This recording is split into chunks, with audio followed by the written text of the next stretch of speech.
দাখিল কৰিব গতিকে যেহেতু লোকসভা নিৰ্বাচন আহি আছে গতিকে বিৰোধীয়ে এই বাজেটখনক কিদৰে লয় কিয়নো এক প্ৰকাৰ তেওঁলোকে অভিযোগ আনে যে এই যি বাজেটখন হয়তো নিৰ্বাচন কেন্দ্ৰিক হ'ব পাৰে বা হিতাধিকাৰী সৃষ্টিয়ে পুনৰ যি লোকসভা সেই লোকসভাৰ দখলৰ বাবে এক আচলতে তেওঁলোকৰ চালিকা শক্তি হ'ব পাৰে গতিকে এনেকুৱা ধৰণৰ যি মন্তব্য কৰি আহিছে বিগত সময়ছোৱাত গতিকে আজি কি মন্তব্য কৰে মই বৰ্তমান উপস্থিত আছো মীৰা বৰঠাকুৰৰ তাত সভানেত্ৰী প্ৰদেশ কংগ্ৰেছৰ গতিকে কি ক'ব যেহেতু বাজেট অধিৱেশন দাখিল কৰিব 2 বজাত গতিকে বাজেটখনক লৈ কেনেকুৱা প্ৰতিক্ৰিয়া হ'ব এখন নিৰ্বাচনৰ হিতাধিকাৰী সৃষ্টিৰ এখন বাজেট হ'ব আপোনাৰ যিখন চৰকাৰে শিক্ষা খণ্ডত মানে বাজেট কৰ্তন কৰে সেইখন চৰকাৰৰ যে এখন উন্নয়নমুখী যে বাজেট নহয় সেইটো স্পষ্টভাৱে আমি ক'ব নালাগে তেওঁলোকে নিজেও জানে গতিকে এতিয়া বৰ্তমান সময়ত এই যিখন বাজেট হ'ব এখন হিতাধিকাৰী সৃষ্টিৰ বাজেট এখন কোনো বাজেটত ইয়াত কোনো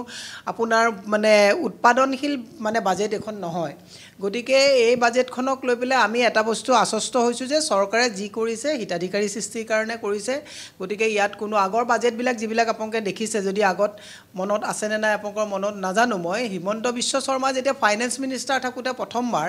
এই বিজেপি চৰকাৰত ধুতি পাঞ্জাবী পিন্ধি পেলাই বাজেটৰ মোনাটো লৈ আহিছিলে তাৰ কিমান % বাজেট আমাৰ ইয়াত ইমপ্লিমেণ্ট হ'ল আৰু কিমান % বাজেট ভুৱা হ'ল সেই কথাবিলাক ৰাইজে একচুৱেলি জনাটো দৰকাৰ সেইকাৰণে আজি যিখন বাজেট হ'ব যিখন চৰকাৰৰ ধাৰত পুটকৈ গৈ আছে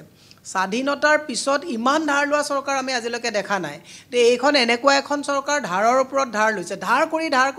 ধাৰৰ বোজা ৰাইজৰ ওপৰত দিয়া চৰকাৰখনৰ যে বাজেট যে কোনো উৎপাদনশীল বাজেট নহয় ইয়াত যে এটা হিতাধিকাৰীৰ কাৰণে মানে আশ্বস্ত কৰিবৰ কাৰণে নিৰ্বাচন জয়ী হ'বৰ কাৰণে এখন বাজেট দিব এখন ভুৱা এখন বাজেট হ'ব সেইটো আমি ইতিমধ্যে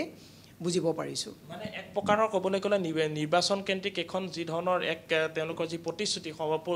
প্ৰতিশ্ৰুতি বা বাজেটত যি উল্লেখ থাকিব বিষয় সকলো বিষয় নিৰ্বাচন কেন্দ্ৰিক বা হিতাধিকাৰী হ'ব বুলি আপুনি স্পষ্ট না ডেফিনেটলি আপুনি যদি আজি তাৰিখত মই আপোনাৰ কেন্দ্ৰীয় বাজেটে চাওক বা আমাৰ ষ্টেট বাজেটে চাওক গোটেই বাজেটবিলাকত আপুনি ডোনাৰ মিনিষ্ট্ৰীৰ ক্ষেত্ৰতো চাওক আপুনি আজি কেন্দ্ৰৰ পৰা যিবিলাক পইচা আহিছে তাৰ প্ৰায় 40% পইচা ইয়াত ইউজ হৈছে বাকী পইচা ক'ত গৈছে কি হৈছে কোনেও নাজানে অসমৰ বাজেটৰ ক্ষেত্ৰত যদি আপুনি চাই আজি তাৰিখত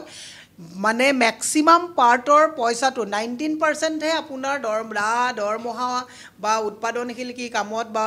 উদ্যোগী তাত খৰচ কৰা হয় বাকী গোটেইবিলাক হিতাধিকাৰীৰ কাৰণে খৰচ কৰা হয় তাৰ পৰা আৰু বুজিবলৈ বাকী নাই যে এখন বাজেট এখন নিৰ্বাচনমুখী বাজেট গতিকে হিমন্ত বিশ্ব শৰ্মা চৰকাৰৰ বা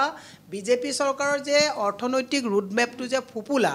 এওঁলোকে কোনো ধৰণৰ প্ৰডাক্টিভ কামত যে এওঁলোকে পইচা খৰচ কৰা নাই ইতিমধ্যে আমি দেখিছোঁ আজি তাৰিখত প্ৰত্যেকজন অসমৰ মই ভাৰতীয় প্ৰেক্ষাপটত নকওঁ অসমৰ প্ৰত্যেকজন মানে ব্যক্তিৰ নাগৰিকৰ মূৰত গৰ্ভত থকা